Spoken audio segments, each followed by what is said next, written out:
love tree got back yet. Love turns into happy, don't grab it. This video is brought to you by T-Blocks. Enjoy the content now, but stay for the shilling later. Hey, welcome to Lobster Magnet and Friends. I'm here with my buddy Goro. What's up? It's me. And we are here to talk about our favorite anime to rage upon, Black Clover. We're doing a double episode review of episode 7 and 8. So let's get right into this. I think episode 7 was the closest to, like, good Black Clover we've ever seen.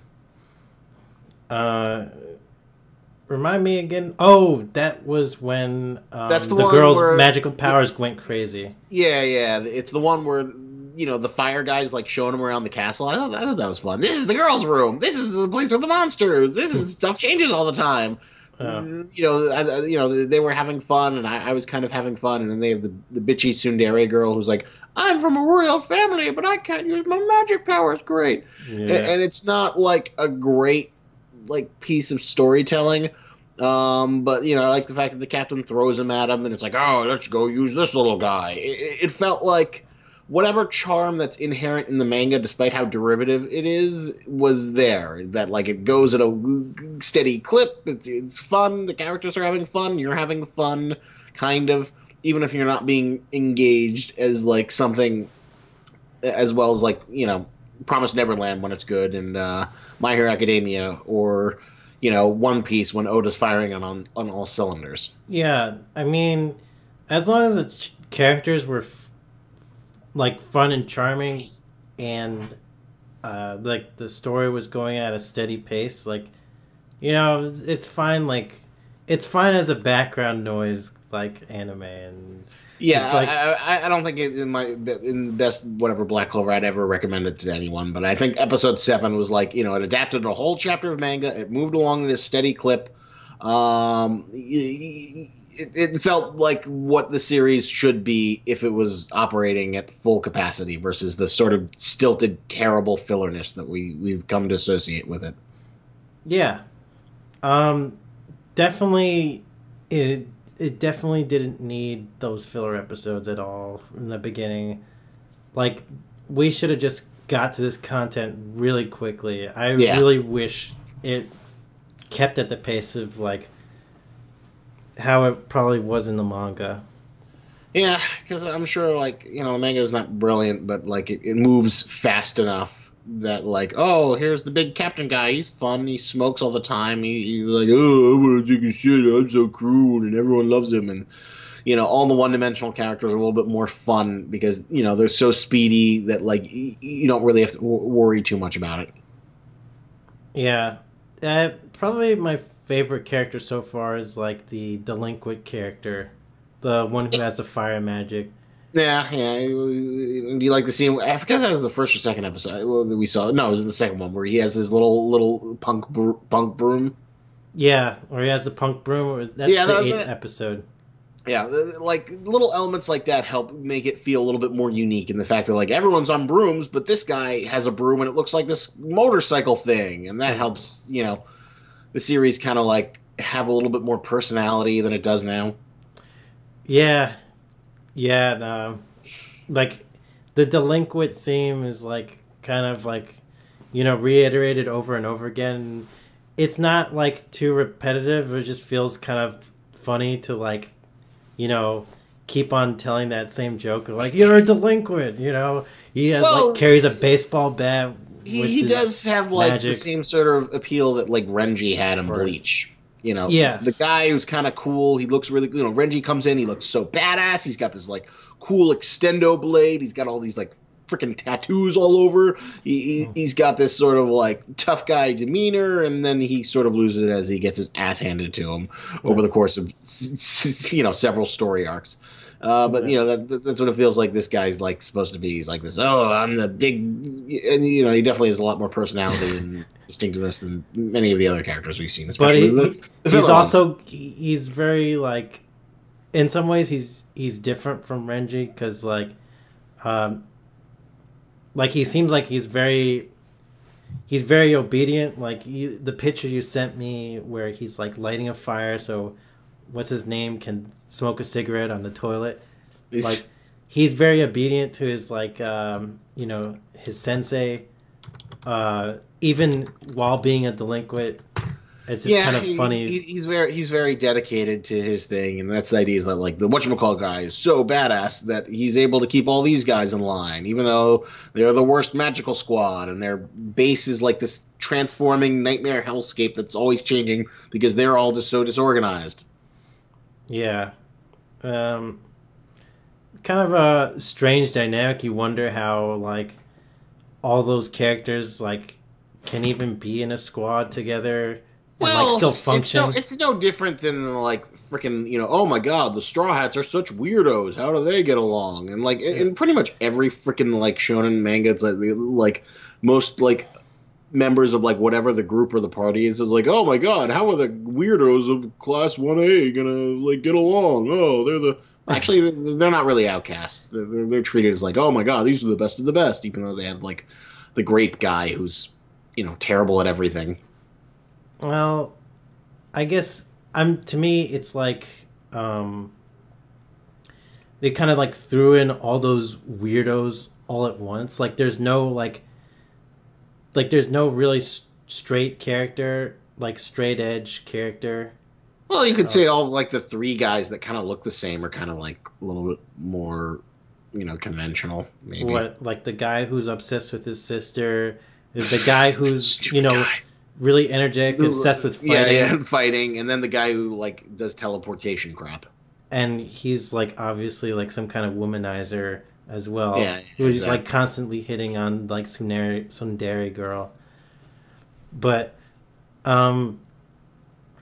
don't know. To me, those guys still seem pretty weird. Like I don't know. They still seem kind of conventional. They're like little one-dimensional traits. Yeah, right. Like the fact that they're one-dimensional, I think, makes them. I mean, like, in some ways, like, I have mixed feelings. Like, on one hand, it's like, oh, one-dimensional is so bad. But on the other hand, it's like, when you got a cast of, like, half a dozen characters, and most of, like, the heavy lifting is, like, being done by your character artwork, I can sort of, like, get it. Like, this is this guy's gimmick.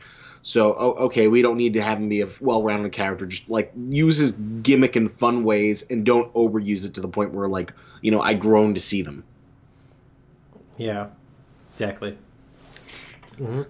Like I did like the scene where like the big guy who just like sits around and has smoke come out of his mouth, and then I guess his magic is like copying, and then the only way he can talk to it is by like imitating Asta. Yeah, it's just, that's kind of weird. Like, there's some weird people in that squad, like really weird. Like that guy, and the little girl who's always constantly eating food, like sweets and foods. Oh, she's just a mascot. She's not that weird. She's like a little gimmick thing. So, all right. So let's get to the score because we don't want to waste too much. We got some better stuff to talk about tonight. I'll say 6.5 for episode 7. I thought it was a 7. Episode 7 deserved a 7. I'm being generous here. Yeah, okay. I'm surprised you. I'm surprised you're like so critical. Well. All right, I guess it was a 7. You can just go stay. I mean, it's still average material. Like you can totally like rip it for that. I mean, I didn't dislike it that much. Like I didn't dislike it that. Yeah, I thought it was okay.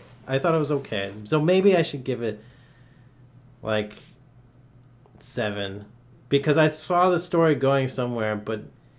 Those fillers, man, like it really set the pacing in my mind, like thinking they're really gonna drag this on. Like this is not gonna it's not gonna be short and sweet. If you thought the show was gonna like course correct after that one, oh man, were you wrong? That was like episode 8 followed with there was like 60 to 70% fillers. Yeah.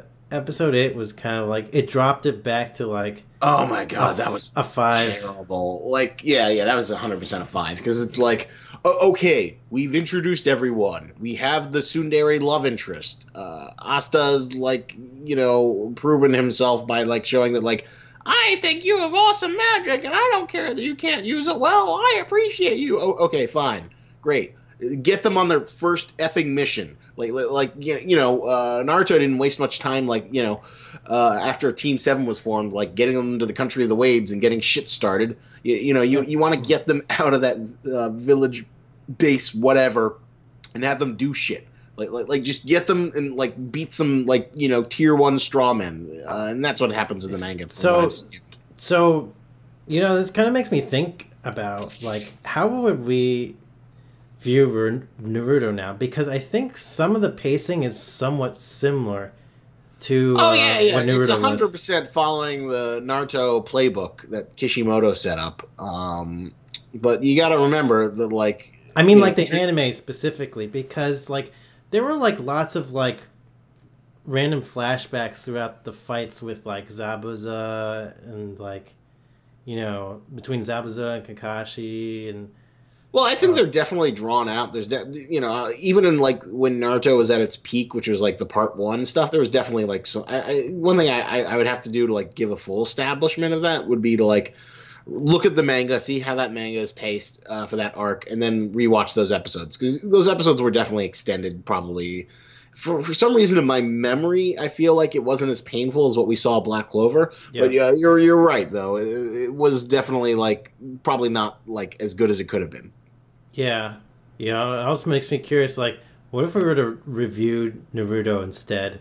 Like, we could just rewatch Naruto and review, episode by episode or something. Someday, if I ever achieve my dream of YouTuber, otaku land, and I can have my own, like, shitty little house and I do this full time, then it would make sense. Like we could do that. I wonder if like we're being affected by nostalgia as well as it being. Well, it would be interesting. I think some stuff in Naruto probably holds up as well as you remember. While some of the stuff might be you might be a little less forgiving. There might be a little bit more filler-ish stuff because it was never perfect, but like I don't know. So some of the Shippuden stuff was always kind of like poorly handled except for when it wasn't. And then I think part 1, up until the great 200+ episode filler storyline was mostly handled pretty well and moved at a pretty good clip. Yeah, if I remember correctly, like the Sasuke chase arc was one of my favorite arcs, along with the Chunin exam arc, and I thought I remember that being paced pretty well, even if.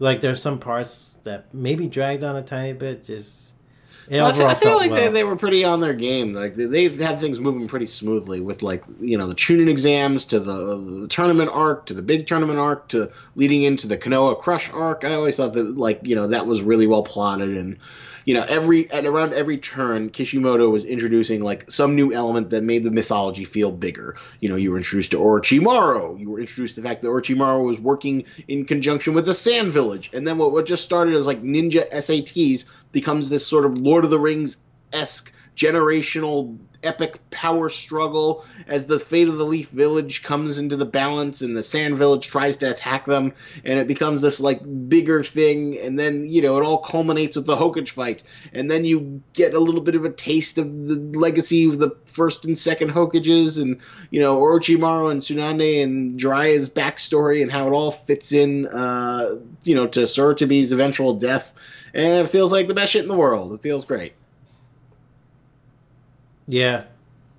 Oh, actually, I do remember this Sarutobi Orochimaru fight being dragged out quite a bit. Yeah. Like, especially towards the end. Well, towards the end, they would like flash back and they would constantly like show them like sitting around and then like I just like slowly dragging out slowly dragging out Orochimaru's soul, and like little bit by little bit, like Orochimaru would be like this to like make the blade move a little bit more forward, and he would be like spilling out more and more of his guts. They definitely did that. For some reason, I don't know. Maybe it was just nostalgia. Like I was a little more forgiving of that than I am with the fucking Black Clover stuff. Maybe because it's like more drawn upon manga material. Like Greg, as a Goro, as a poker fan, what did you think of the incredible story of the generic guy who like cheated out of their clothes? He cheated, then got a royal flush. Like, there's no freaking way. Like, he got a royal flush fair and square and 5-card draw. Like, just like the odds are totally against that. And So it did not work as a kaiji thing, and it was dumb. And I was looking through the manga, and apparently that's like, when they eventually go fight the bad guys that are introduced in like the next episode or two, we find out that like, the big point is that like they see that the guy's dead or wounded or something, and then they remember, hey, that's the old man who we played cards against. I'll never forgive you. Okay, so that's where that came from. I got it. Yeah, and he was just in like one effing panel of manga. Spoiler alert, by the way. Oh my god, the Black Clover fan base of non-existence, they're just gonna come and ream me for that one spoiler of revealing that one generic, guy who was probably drawn by a effing assistant. Hey, how much Black Clover cosplay is there? Because like, there's bound to be some fandom if it's gone on for like 100-something chapters. I mean, there's some, but like I've never seen it in the wild. I'm sure there's Clover cosplay. It's interesting you refer it to the wild. Just like the cosplay wild of like cons and yeah, exactly. Like I'm seeing some like American-esque people doing it, but like mostly they seem like they're like Japanese and Asian, which doesn't surprise me given the only fact that... domesticated cosplayers, only domesticated cosplays, people who wouldn't dare to venture out into the wild. But Yeah. once it's in the wild, it's like it's legitimate because they're not afraid of Yeah. being eaten by predators of like of people who actually like enjoy good manga. Like you like Black Clover though? That's the worst. Yeah, and this one actually looks like it's from like the offices of like the American Viz Media, so I don't know how legit this is. More great SJ Halloween cosplay, from Black Clover. Good job, Kaito Ace. And then there's like an Ichigo in the background. I'm like wondering, like, oh, do you actually work for like Viz Media? Is that how you got to like, you were like forced into it or something? Yeah, freelance letter, touch-up artist. Okay, so maybe you do some like work from, you got to go in the Viz Media office, and that's why you're. All right, so you think this episode was a full 5, right? 5 out of 10 for you? Yeah, fillerdom? For sure. It was a very mediocre filler. It was like filled in the space of time, and gave me a memory of like mild distaste, and that was that episode basically for me. And then they got on the broomstick, the delinquent broomstick, and they're going on to adventure to fight off wild boar, which might be more interesting than led on to believe. Yeah, slightly more interesting. We'll have to wait and see. I don't think it's gonna be. I mean, I think it'll be slightly more interesting in the sense that we'll get to see it evolve into like, because I know it leads into like the Zabuza sort of equivalent of Black Clover on their first mission when they fight like real evil people. So we'll see how that's handled. Maybe it'll be less shitty than what we're used to. Okay. So I think that finishes our thoughts. After this, we'll play a T-Blocks ad, which I made, and I'm going to be putting them in the back of my old videos. Get 10% off T-Blocks with my super code. Isn't T-Blocks great? Don't you wish you had T-Blocks? Yeah.